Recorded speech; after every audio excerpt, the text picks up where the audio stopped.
And lastly, then on the one last, we're going to end about 10 after. I'll share one more image. We'll have another dialogue. How would that be? Good. I'm glad we're ending because I don't know what else to say.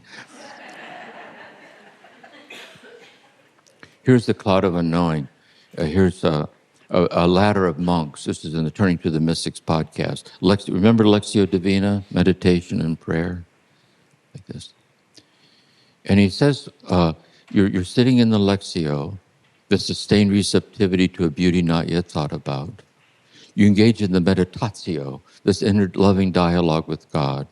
You engage in the prayer. And the author of the Ladder of Monks says, all of a sudden there begins to grow in you a desire for an infinite union with the infinite mystery of God. And this desire being infinite, you're powerless to fulfill it this way.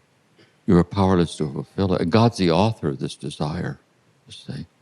And the desire for this infinite union with the infinite mystery of God becomes so deep inside of you that you don't know how you're going to, it's like a critical thing. And then there's a boundary crossing.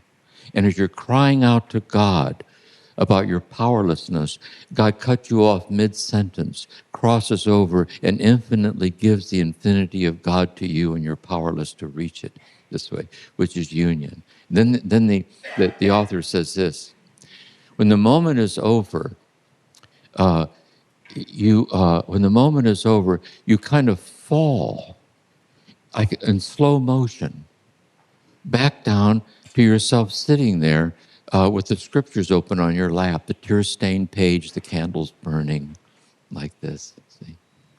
And you're sitting there in your ordinariness, but now something's different, because you know at any moment it can catch fire. See? That's the difference. You fall back down into the ordinariness of yourself, sitting there empty-handed. But at any given moment, you know that it can catch fire, because it did catch fire. And not only that, you know it already is burning bright in ways you can and do not need to see. And then you live by it.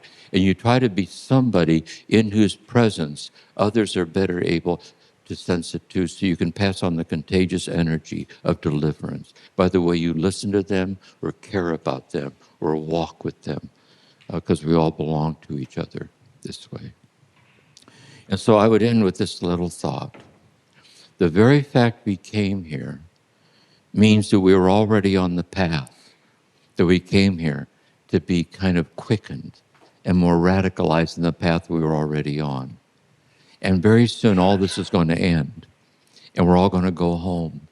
But we're all going to go home for the life that's waiting for us at home this way. And another way to look at it too, if you notice in all of my talks, really, if you look really close to it, my talks don't have any content. You notice that? And some of you came a long way to hear it, too. But what you're trying to do is to go home and to sit in your own living room with the unfolding of an immense presence that's giving itself to you in the ordinariness of your day, and you're to live by it day by day and share it with others, I think. So let's have a final dialogue. How would that be? Good. Okay.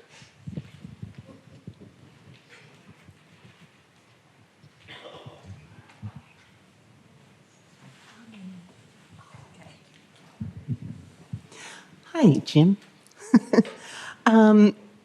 I'm referring to the question that this gentleman behind me asked earlier, and you spoke about Jesus healing those who came to him who were suffering. And yet he didn't heal everyone. Wasn't it little James that was his disciple and had some kind of a disability, and yet Jesus said, your disability is part of your transformation. So can you speak to that sometimes our prayers are not answered the way we want them to be, and that maybe there's a deeper understanding that we need to come to that leads us forward. I don't know. That's my idea. But if you would speak to that. Yes, sometimes I went through this in my own therapy too. The person is in the midst of the trauma work this way. They're really in the trenches of it.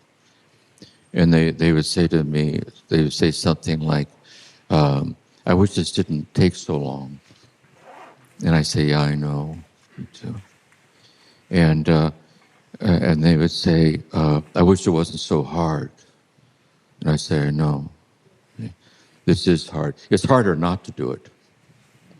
At a deeper level, it's harder not to do it, but it is hard. But here's the thing about it.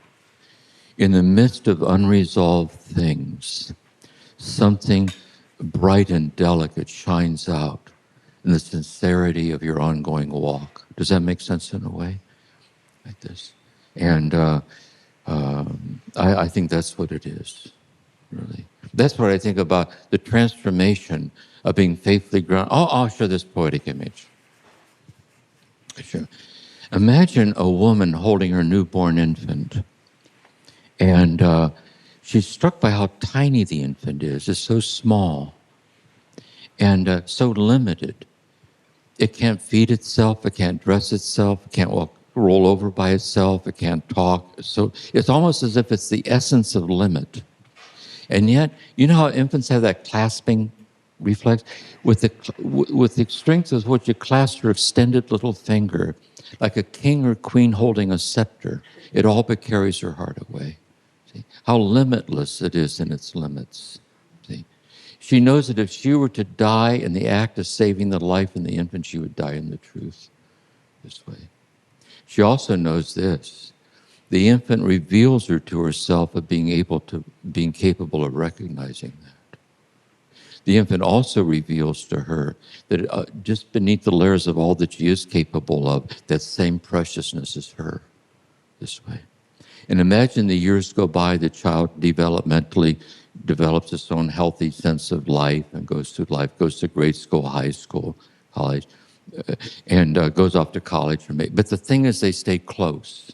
Goes to college, maybe not, gets married, maybe not, has children, maybe not. And years later, it comes full circle. And the person is sitting there in hospice and the mother's dying this way. And the mother is the essence of limit. The mother can't roll over by herself. She can't feed herself. She can't talk. She may not even recognize who her own child is anymore this way.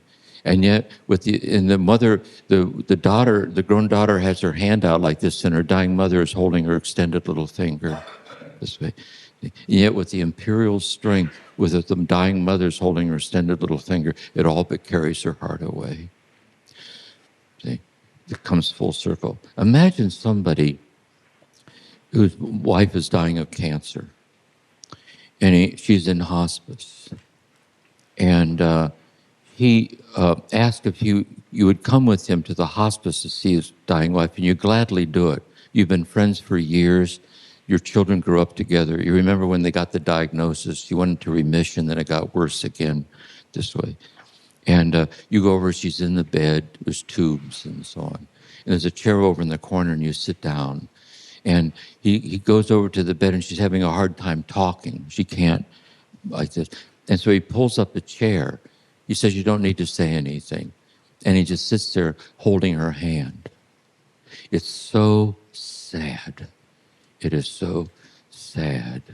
And yet it's not just sad, because you can feel it filling the room, the deathless nature of love. You almost want to get off the chair and kneel down on the floor. There's something holy here that matters very, very much that no one can explain, let's say. And I think that's a sensitivity to the question about unprocessed things, I think.